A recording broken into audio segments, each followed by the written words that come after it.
ایک شاگرد اپنے استاد کے ساتھ بازار سے جا رہا تھا۔ دونوں باتیں کرتے جا رہے تھے۔ اچانک ایک آدمی سامنے آیا اور استاد کو برا بھلا کہنے لگا۔ وہ آدمی غصے سے لال پیلا ہو رہا تھا، مسلسل استاد کے ساتھ غلط باتیں بک رہا تھا، اور استاد اس ساتھی کی باتوں کا کوئی جواب نہیں دے رہا تھا اور مسکراتے ہوئے اس کے پاس سے گزرتا گیا۔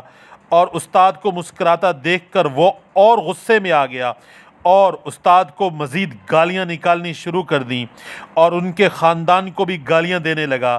یہ سب ہونے کے باوجود استاد مسکراتے ہوئے آگے بڑھا۔ جب اس آدمی نے دیکھا کہ میری باتوں کا استاد پر کوئی اثر نہیں پڑا تو وہ منہ ہی منہ میں بڑھاتے ہوئے اس کے راستے سے ہٹ گیا، اور اس آدمی کے جاتے ہوئے شاگرد نے استاد سے پوچھا، آپ نے اس آدمی کی باتوں کا جواب کیوں نہیں دیا؟ اور تو اور آپ مسکراتے رہے۔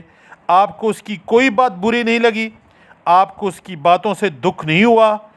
استاد نے شاگرد کی طرف ایک نظر دیکھا، لیکن اس کی بات کا جواب دینے کے بجائے اسے اپنے پیچھے آنے کا اشارہ کیا۔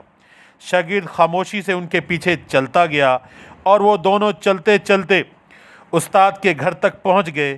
شاگرد کو باہر رکنے کا اشارہ کر کے استاد گھر کے اندر چلا گیا۔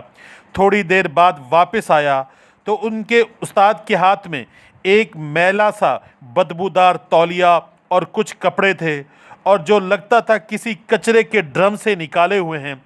استاد نے وہ تولیہ اپنے شاگرد کو ہاتھ میں تھما دیا اور بولا، یہ لو، اس سے اپنا منہ صاف کر لو اور یہ گندے کپڑے پہن لو۔ اور ان کپڑوں کو دیکھ کر شاگرد بہت پریشان ہوا۔ کپڑوں سے بدبو آ رہی تھی۔ شاگرد نے انہیں ہاتھ میں لیتے ہوئے انہیں دور پھینک دیا اور کہا، میں اسے کیسے پہن سکتا ہوں؟ یہ انتہائی بدبودار گندے ہیں۔ استاد نے کہا، جس طرح تم نے بدبودار کپڑوں کو ان کپڑوں پر نہیں پہن سکتے، بلکہ اسی طرح کسی کی بدبودار الفاظ کو میں کیوں قبول کروں؟ اگر کوئی بغیر کسی وجہ کے آپ کو برا بھلا کہتا ہے، آپ اس کی باتوں سے پریشان ہو جاتے ہیں اور اپنے کام کو چھوڑ دیتے ہیں، ان فضول باتوں کے بارے میں سوچنے لگتے ہیں، ان پر غصہ کرنے لگتے ہیں، تو یہ بالکل ایسا ہی ہے جیسے آپ نے اچھے اور صاف ستھرے کپڑے اتار کر کسی اور کو دے دیے، کسی کے میلے کچیلے بدبودار کپڑے آپ پہن لیے۔ دوستو، اگر ایسا ہوتا ہے تو ہم بڑے اچھے ہیں، اور کہیں ہم جا رہے ہوں اور راستے میں اگر کوئی ہم سے جھگڑا کرتا ہے اور ہمارے بارے میں غلط باتیں کرتا ہے اور وہ اپنا غصہ نکالتا ہے، تو ہمیں چاہیے کہ ہم اس کا غصہ اپنے اوپر کیوں ڈالیں؟ اس لیے آپ ایسے لوگوں کا شکار ہرگز نہ بنیے۔ اگر کوئی کوڑے کا ڈرم آپ کو نظر آئے تو آپ اسے بچتے ہوئے مسکراتے ہوئے ان کے پاس سے گزر جائیں۔ کسی کی غلط بات کو سن کر خود کو پریشان کرنا اور اس کے ہاتھ کھلونا بننا کوئی اچھی بات نہیں۔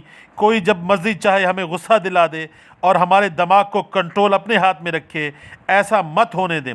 غصہ کرنے سے پہلے سوچو، کیونکہ جو تم کہہ رہے ہو وہ واپس نہیں لیا جا سکتا۔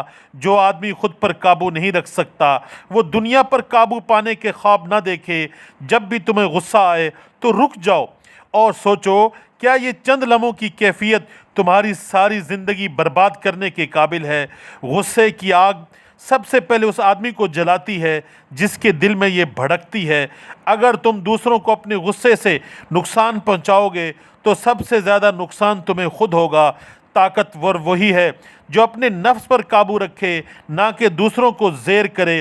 اگر تم چاہتے ہو کہ دوسروں کا رویہ تمہارے ساتھ نرم ہو تو پہلے خود نرم مزاج بنو۔ غصہ کمزوری کی پہلی نشانی ہے اور معافی سب سے بڑی طاقت ہے۔ ایک پل کا صبر 100 سال کے پچھتاوے سے بہتر ہے۔ غصہ وہ ہوا ہے جو عقل کے چراغ کو بجھا دیتا ہے۔ جو غصے میں تمہیں چھوڑ دے وہ تمہارا کبھی تھا ہی نہیں۔ جب غصہ آئے تو بولنے سے پہلے 10 تک گن لو۔ اگر بہت زیادہ غصہ ہے تو 100 تک گن لو۔ بدلہ لینے کے بجائے معاف کر دینا زیادہ طاقتور ہونے کی نشانی ہے۔ جس پر غصہ آتا ہے وہ تمہیں کنٹرول کر رہا ہے۔ غصہ کمزوری کی علامت ہے، صبر طاقت کی علامت ہے۔ انسان کی اصل شخصیت اس وقت ظاہر ہوتی ہے جب وہ غصے میں ہوتا ہے۔ اگر تم عقل مند ہو تو کبھی غصے میں فیصلہ نہ کرو، غصے میں دیا گیا جواب ہمیشہ غلط ہوتا ہے۔